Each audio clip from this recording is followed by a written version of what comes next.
Boris Johnson. Thank you, Mr. Speaker. I hope the House will not mind if I begin with a personal confession.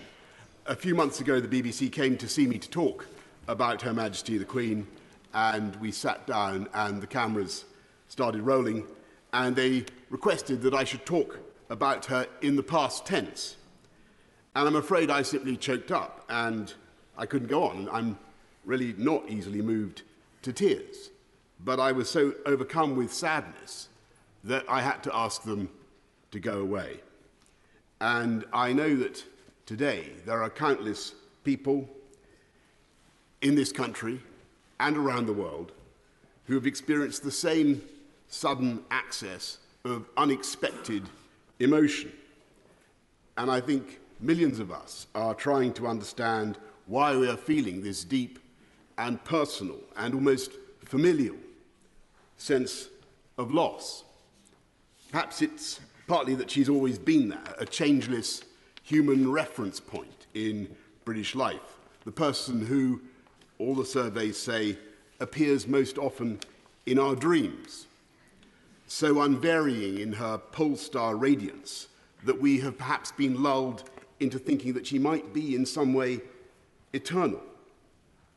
But I think our shock is keener today because we are coming to understand in her death the full magnitude of what she did for us all. And think of what we asked that 25-year-old woman all those years ago. To be the person so globally trusted that her image should be on every unit of our currency, every postage stamp, the person in whose name all justice is dispensed in this country, every law passed, to whom every minister of the Crown swears allegiance, and for whom every member of our armed services is pledged, if necessary, to lay down their lives. Think what we asked of her in that moment.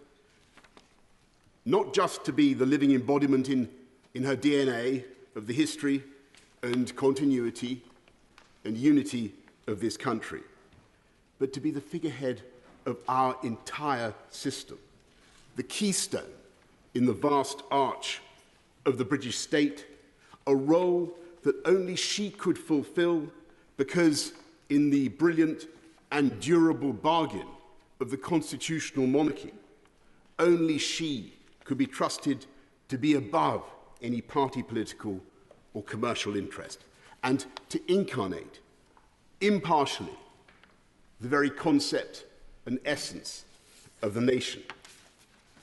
Think what we asked of her and think what she gave. She showed the world not just how to reign over a people, she showed the world how to give, how to love, and how to serve. And as we look back at that vast arc of service, its sheer duration is almost impossible to take in. She was the last living person in British public life to have served in uniform in the Second World War.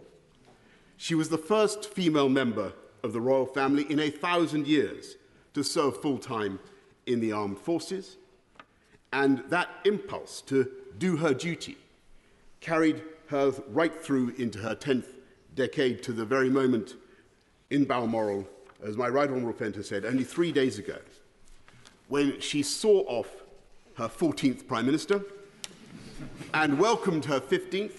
And I can tell you, in that audience, she was as radiant and as knowledgeable and as fascinated by politics as ever I can remember, and as wise in her advice as anyone I know, if not wiser.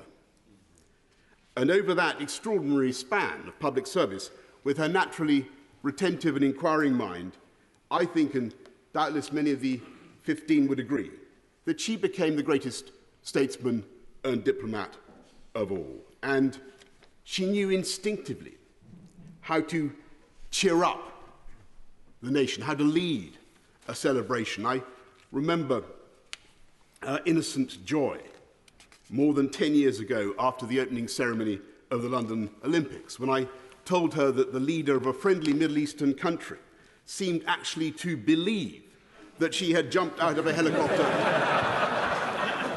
in a pink dress and parachuted into the stadium. And I remember her equal pleasure on being told just a few weeks ago that she had been a smash hit in her performance with Paddington Bear. And perhaps more importantly, she knew how to keep us going when times were toughest. In 1940, when this country and this democracy faced the real possibility of extinction, she gave a broadcast, aged only 14, that was intended to reassure the children of Britain. She said then, "We know, every one of us, that in the end, all will be well." She was right. And she was right again in the darkest days of the COVID pandemic when she came on our screens and told us that we would meet again. And we did.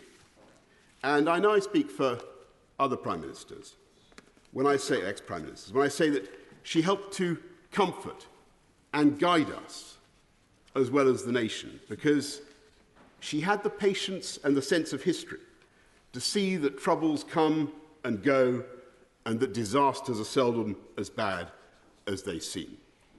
And it was that indomitability, that humour, that work ethic and that sense of history which together made her Elizabeth the Great. And when I call her that, I should add one, Elizabeth the Great, I should add one final quality, of course, which was her humility. Her single-bar electric fire Tupperware using refusal to be grand. And unlike us politicians, with our outriders and our armour-plated convoys, I can tell you, as a direct eyewitness, that she drove herself in her own car with no detectives and no bodyguard, bouncing at alarming speed over the Scottish landscape to the total amazement of the ramblers and the tourists we encountered. And it is that indomitable spirit with which she created the modern constitutional monarchy. An institution so strong and so happy and so well understood, not just in this country, but in the Commonwealth and around the world, that the succession has already seamlessly taken place. And I believe she would regard it as her own highest achievement, that her son, Charles III, will clearly and amply follow her own extraordinary standards of duty and service. Yeah. And the fact that today we can say with such confidence, "God save the King," is a tribute to him, but above all to Elizabeth the Great, who worked so hard for the good of her country, not just now, but for generations to come. That is why we mourn her so deeply. And it is in the depths of our grief that we understand why we loved her so much. Yeah.